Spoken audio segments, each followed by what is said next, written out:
secret machine that could hear bombers. It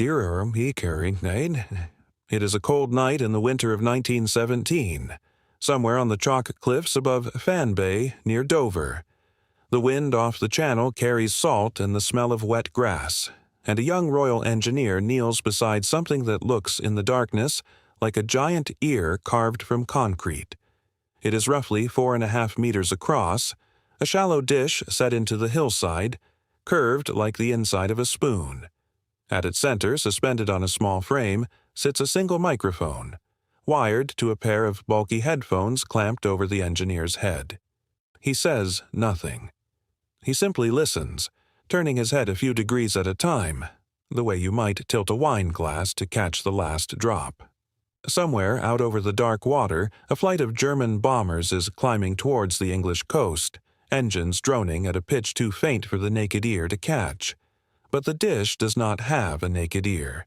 It has been built, quite deliberately, to gather sound the way a magnifying glass gathers light, focusing the faint growl of distant aircraft engines onto that one small microphone with uncanny precision. This is not science fiction. It is one of the strangest and most overlooked chapters of Britain's early air defense, a story of concrete, mathematics, and human patience built decades before radar existed. The machine at the center of it has no moving parts, no electronics beyond a microphone and a set of headphones, and yet for a brief window in history, it was the best warning system Britain had against bombers approaching from the sky. Some called them acoustic mirrors. Others, more simply, called them listening ears. And whatever name you choose, they represent something remarkable. An attempt to weaponize hearing itself, to buy a nervous, exposed island a few more precious minutes before the bombs began to fall. Why this mattered, and how close Britain came to losing that race against time, is a story that begins not with the machine, but with the bombs that made it necessary. By 1915, Britain had a problem nobody in government had seriously planned for. For the first time in its history, the country's civilian population was a target from the air. German Zeppelins, enormous hydrogen-filled airships over 150 meters long, began crossing the North Sea under cover of darkness to bomb London and the southeast. They flew high, often above 3,000 meters, well beyond the reach of contemporary anti-aircraft guns, and they were almost silent until they were nearly overhead. Then, from 1917, the threat changed shape entirely.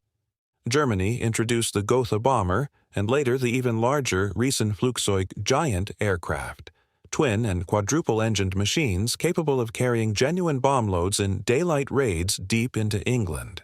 Historians estimate that German air raids on Britain during the First World War killed somewhere in the region of 1,400 people and injured several thousand more, a toll that, while small by the standards of later conflicts, shocked a public that had never imagined war reaching their own rooftops. The existing warning system was, frankly, hopeless. It relied almost entirely on a chain of human observers, men posted on rooftops and hillsides with binoculars and a telephone line, whose job was to spot incoming aircraft with the naked eye and ring through a warning. The trouble was simple arithmetic. A Gotha bomber could cross the channel from the Belgian coast in well under 20 minutes, and cloud cover, fog, or the simple darkness of a night raid rendered visual observation almost useless. By the time a spotter saw anything, the aircraft were often minutes from their target, leaving barely enough time to sound a siren, let alone scramble fighters or train anti-aircraft guns onto a moving target. London's defenses, batteries of guns and a handful of searchlights, were shooting at sound and rumor as much as anything they could actually see. And contemporary accounts describe gun crews firing wildly into the dark on the strength of a single shouted sighting, with little real chance of hitting anything at all. There was also the matter of public morale, which mattered to a government increasingly nervous about the political cost of seemingly indiscriminate bombing. Newspapers of the period carried growing complaints that ordinary people had no warning whatsoever before bombs began to fall, and that the defenses meant to protect the capital seemed to exist largely on paper. Anti-aircraft gunnery in 1917 remained a crude art, reliant on visual range-finding and simple mechanical predictors that struggled against aircraft flying above 3,000 meters in poor light. Fighter aircraft based around London needed time to climb to intercept altitude, time measured in many minutes rather than seconds, and without earlier warning they were almost always playing catch-up, reaching the right patch of sky long after the bombers had passed overhead and turned for home. The military needed a way to detect bombers before they were visible, and the only physical evidence an aircraft reliably produced at a distance, day or night, fog or clear sky, was noise. The challenge was that the human ear, unassisted, could only pick up an approaching bomber a handful of kilometers out, and even then only under near-perfect conditions, with wind, rain, and the general clamor of a working coastline all conspiring to mask the sound long before it became useful. Somebody needed to build a better ear. Several people, it turned out, already were. The man most closely associated with solving this problem was Dr. William Sansom Tucker, a physicist who had been doing acoustic research for the Royal Engineers and later for what became the Air Defense Experimental Establishment. Tucker understood a principle that any schoolchild who has ever shouted into a satellite dish or stood at the focal point of a domed ceiling will recognize instinctively. A curved, concave surface reflects sound waves inward, concentrating them at a single point in the same way a magnifying glass concentrates light.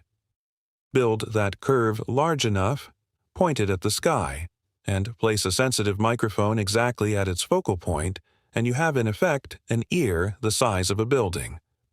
Tucker and his colleagues began experimenting with small versions first, concrete discs around 4.5 to 6 meters across, dug into hillsides at sites like Joss Bay and Fan Bay along the Kent coast, angled out towards the sea and the expected line of German approach. Inside the dish, a microphone on an adjustable mount fed into headphones worn by a trained listener who could rotate the pickup slightly to triangulate the direction a sound was coming from, much as you might cup a hand behind one ear, then the other, to work out where a noise in a dark room was originating. The early results were promising enough that the program grew bolder.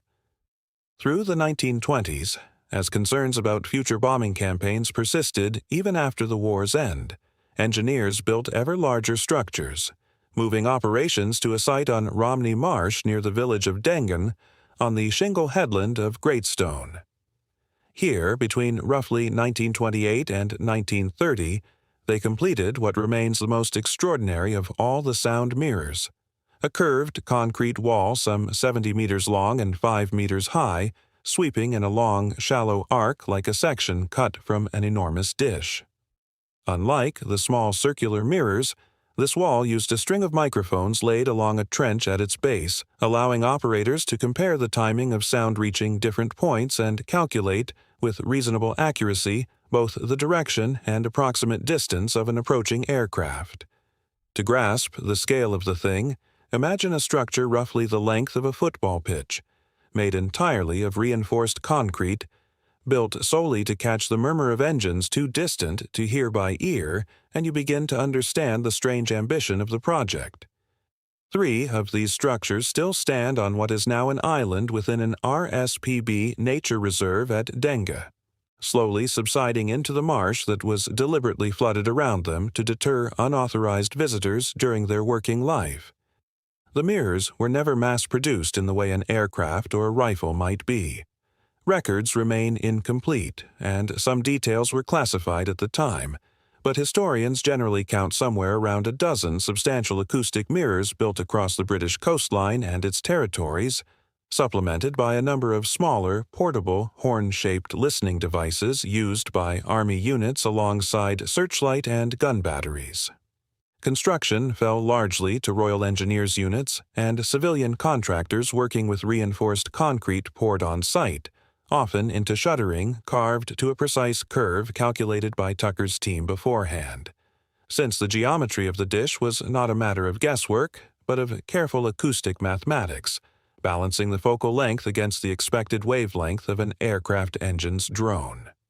Most of the surviving structures sit along the coast of Kent, at Joss Bay, Fan Bay, Hythe, Abbott's Cliff and the Dengue Headland near Greatstone, chosen specifically because this stretch of coastline faced the most direct line of approach from German airfields in occupied Belgium and northern France.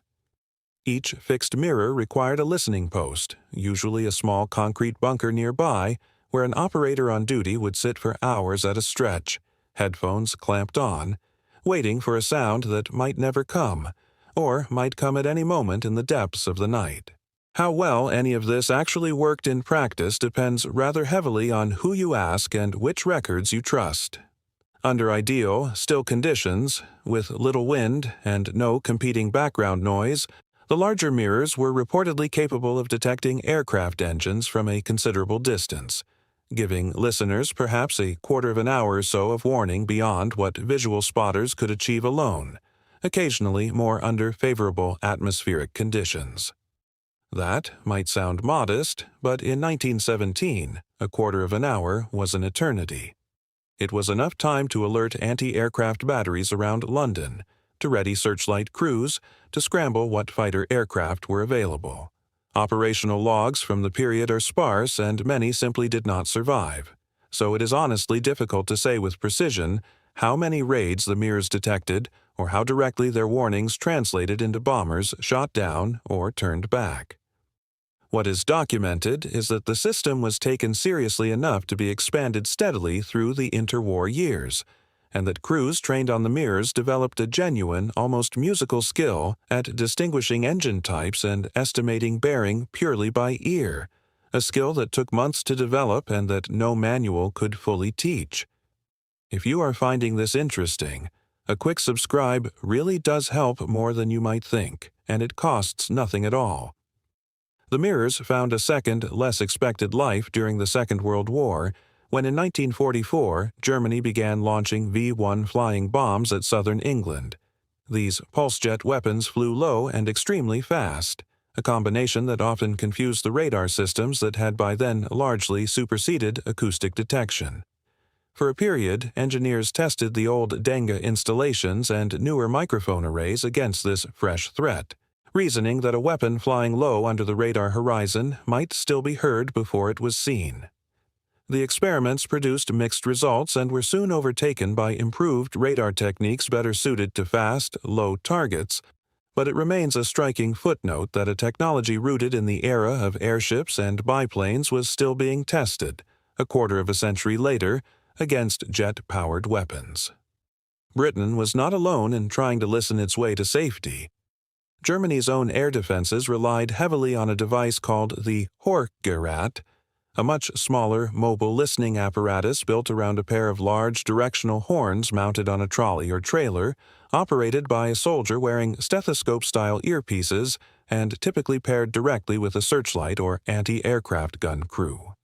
It was portable and quick to deploy, which suited a continental power fighting on multiple fronts and needing to relocate batteries as the front line shifted. But its horns were a fraction of the size of Britain's concrete mirrors, and its effective range was correspondingly far shorter, generally measured in a few kilometers rather than the tens of kilometers the larger British structures aspired to under good conditions. The United States Army pursued a broadly similar approach with its M1 and M2 sound locators, paired horn arrays mounted on wheeled carriages that could be towed into position alongside searchlights, and which saw service into the early years of the Second World War before radar made them redundant.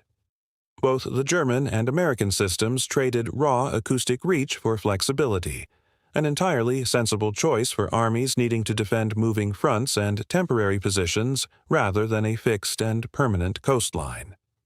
None of these mobile systems matched the sheer scale and therefore the theoretical reach of Britain's fixed concrete mirrors, though their mobility gave them a flexibility the static British structures could never offer. The concept also traveled. Malta, then a British colony of enormous strategic importance in the Mediterranean, had 2 acoustic mirrors built at Maghtab in the 1930s, and these saw genuine operational use during the early Italian air raids of 1940, at a time when the island had few other defenses and every extra minute of warning mattered enormously to a population under siege.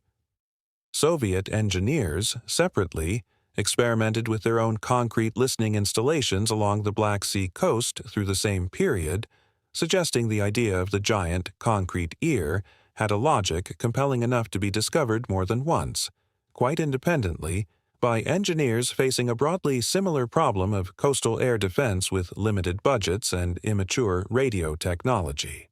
What ultimately ended the sound mirror's career was not failure, but obsolescence, and it arrived with startling speed.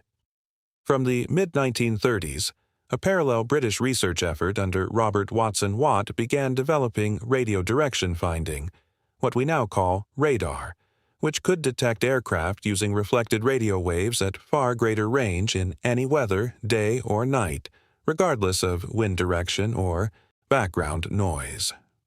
By the time the chain-home radar stations became operational along the British coast from 1936 onwards, they could reliably detect aircraft well over 100 kilometers out, feeding information into a network of plotting rooms that gave fighter command something the old mirrors never truly could. Not just a warning of minutes, but a tactical picture built up over the better part of an hour before contact. In many cases, genuinely hours of strategic notice across a developing raid. Against that, even the great Dengue Wall, for all its engineering ambition, simply could not compete, and acoustic mirror research was quietly wound down through the late 1930s and abandoned almost entirely once the Battle of Britain demonstrated what radar alone could achieve. It would be easy, looking back, to dismiss the sound mirrors as a curious dead end, a brilliant idea rendered pointless by something better. That would understate their significance. For roughly 2 decades, they represented the most advanced early warning technology Britain possessed, and the psychological reassurance of any organized detection system, however imperfect, mattered to a public living under the genuine threat of bombing. They also trained an entire generation of acoustic researchers and instrument makers in skills, precision microphone design, signal timing, directional analysis, that would prove directly useful once electronic detection began to mature. More importantly, the underlying physics, that a precisely shaped concave reflector could focus diffuse signals onto a single sensitive receiver, did not vanish when the mirrors fell silent. It is, in essence, the same principle behind the parabolic dish antennas used in radar, satellite communication, and radio astronomy ever since. A quiet thread of acoustic engineering running directly into the technologies that eventually replaced it. Even Watson Watt's early radar trials borrowed something of the same instinct that had driven Tucker's work.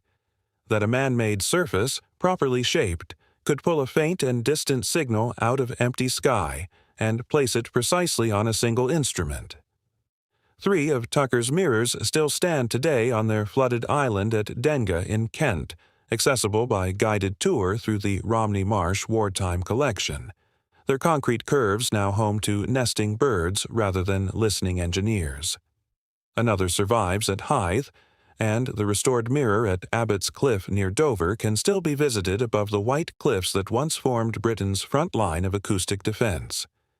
Malta's mirrors at Magtab remain in place too, weathered reminders of a Mediterranean siege fought partly with concrete ears.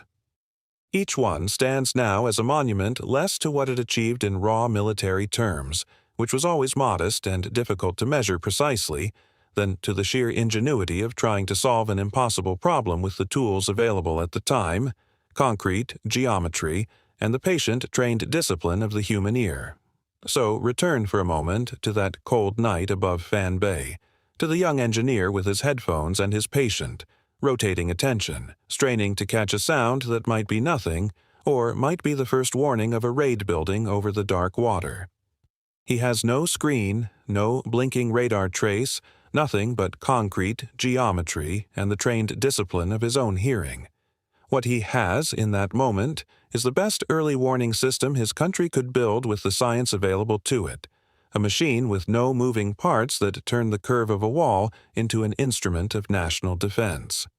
It did not give Britain hours of warning, not reliably, not in the way later radar would. What it gave, at its best, was minutes, hard-won minutes squeezed out of physics and concrete, bought at a time when minutes were the only currency that mattered. The mirrors did not win the war in the air. They were never meant to.